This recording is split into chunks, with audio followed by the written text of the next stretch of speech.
আসসালামু আলাইকুম।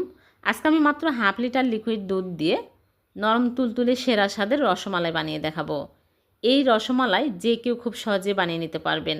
খুবই সহজভাবে উপস্থাপন করব। আশা করছি আপনাদের ভালো লাগবে। তাহলে চলুন দেখে নেই। প্রথমে চুলায় প্যানে নিয়েছি হাফ লিটার লিকুইড দুধ। এখন আমি এর মধ্যে দিয়ে দিচ্ছি গুঁড়া দুধ হাফ কাপ।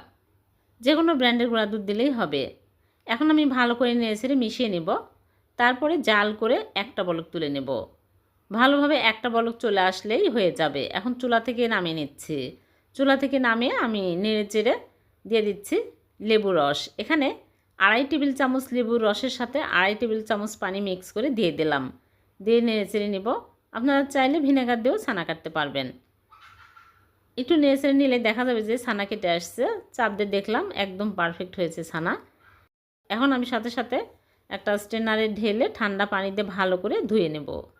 ধুয়ে তারপরে পানি চেপে চেপে এরকম করে ফেলে দিব, দিয়ে ঝুলিয়ে রাখবো 1 ঘন্টা। 1 ঘন্টায় ভালোভাবে ছানা পানি ঝরে যাবে। প্লেটের মধ্যে নিয়ে নিচ্ছি। নিয়ে দলা ভেঙে ভালো করে মথে নেব। দেখুন এরকম ছানা হতে হবে। লেবুর রস দিয়েও কিন্তু অনেক সুন্দরভাবে ছানা কাটা যায়। এরকম করে হাতের তালু দিয়ে প্রেস করে করে মথে নেব 2-3 মিনিট। মথে একদম ক্রিমের মতো করে নেব। এখানে কিছুই অ্যাড করব না। সুজি, ময়দা, আটা কিছুই অ্যাড করতে হবে না।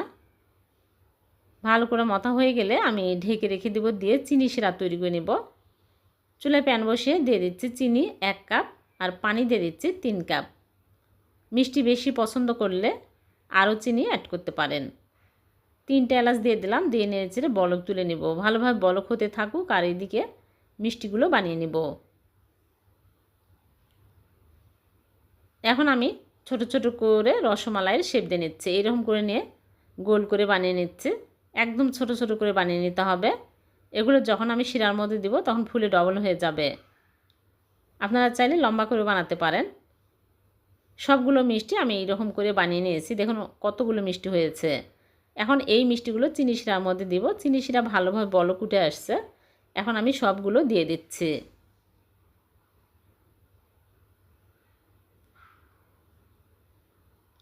মিষ্টিগুলো দিয়ে আমি ঢেকে জাল করব। আর 10 মিনিট পর ঢাকনা খুলে ফুটন্ত গরম পানি অ্যাড করে দিচ্ছি 1 কাপ। 2 চামচ মানে 1 কাপ। দিয়ে আবারও ঢেকে দিব। এইরকম করে আমি 2 বার ফুটন্ত গরম পানি 5 মিনিট পর পর অ্যাড করে দিব।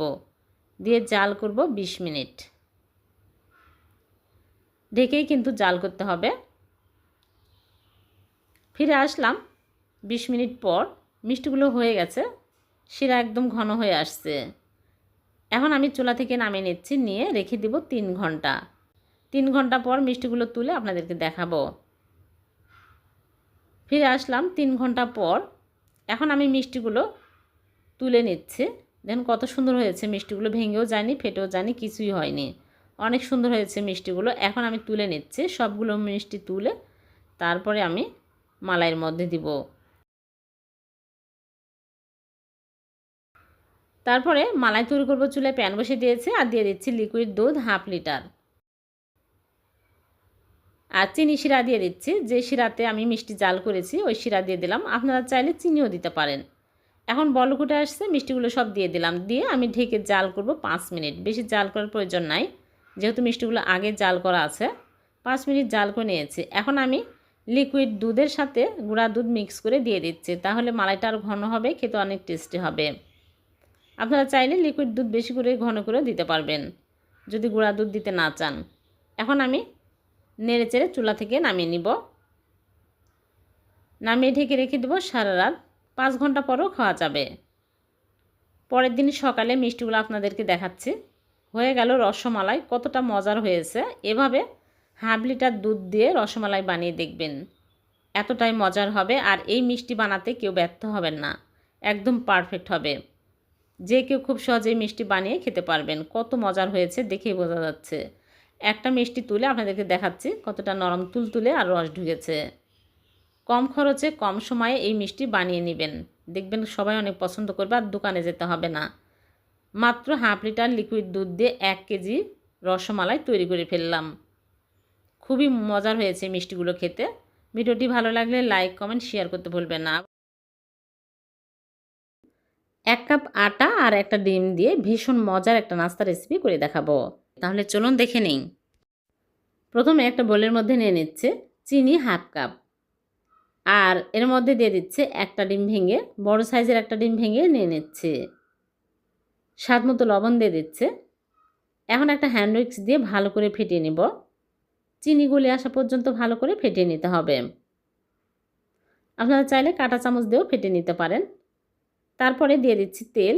এখানে 2 টেবিল চামচ তেল দিয়ে দিচ্ছি, আর 1 পিস লেবুর রস দিয়ে দিচ্ছে। তাহলে ডিমের গন্ধ লাগবে না। এলাচি গুঁড়াও দিতে পারবেন, আবার চাইলে ভ্যানিলা এসেন্স দিতে পারবেন 1 চামচ। এখন ভালো করে মিশিয়ে নিচ্ছি। চিনি ভালোভাবে গলে আসছে। এখন আমি এর মধ্যে দিয়ে দিচ্ছি আটা 1 কাপ দিয়ে দিচ্ছি, আর বেকিং সোডা দিয়ে দিচ্ছি হাফ চামচ। এখন ভালো করে মাখিয়ে নিচ্ছি। এই ডোটা বেশি শক্ত করা যাবে না, নরম টাইপেরই হবে। আরও সামান্য পরিমাণে আটা মিক্স করে দিলাম, দিয়ে ভালো করে মাখিয়ে নিচ্ছি। ফিরির উপরে নিয়ে ফিরির উপর তেল লাগিয়ে নিয়েছি, নিয়ে এরকম করে মোটা করে বেলে নিচ্ছি। বেশি পাতলাও হবে না, আবার বেশি মোটাও না। এগুলো যখন তেলেতে ভাজবো তখন একদম ফুলে কিন্তু বড় বড় হয়ে যাবে। এইরকম করে কেটে নিচ্ছি। পছন্দ অনুযায়ী কেটে নিতে হবে। আমি এইরকম করে কেটে নিলাম।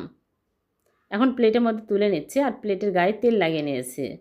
আগে থেকে চুলা ফ্যানে তেল দিয়ে তেল গরম করে নিয়েছি। এখন একটা একটা করে দিয়ে দিচ্ছি। চুলার আঁচ কিন্তু হাই হিটে ভাজা যাবে না, মিডিয়াম আঁচে ভাজতে হবে।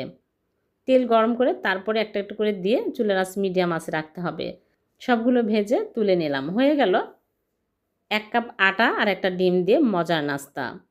ভিডিওটি ভালো লাগলে লাইক, কমেন্ট, শেয়ার করে দেবেন। অন্যকে দেখার সুযোগ করে দেবেন। আবার দেখা হবে। আল্লাহ হাফেজ।